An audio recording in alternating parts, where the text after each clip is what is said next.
حظك برج الحمل، شو مخبالك اليوم؟ عم نحكي عن توقعات 23 نوفمبر من سنة 2022.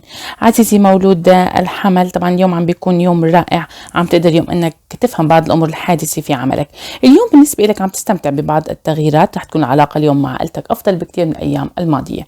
ما زالت الشمس عم بتأثر على حياتك، على محيطك المهني. اليوم بالنسبة لك عم تقدر انك تغير بعض جوانبك المهنية والمالية.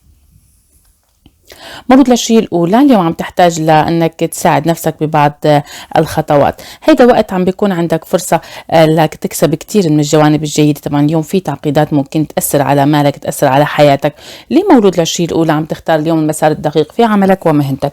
أما مولود للشيء الثالث في اليوم بالنسبة لك عم بيكون عندك فرصة جيدة جدا لتطبق بعض أفكارك على أرض الواقع. طبعا اليوم بدك تعرف إنه بعض التطبيقات أو بعض الأفكار اللي عم بتقوم فيها هي أفكار جيدة، ما عليك إلا أنك تنظر للجانب الإيجابي في حياتك.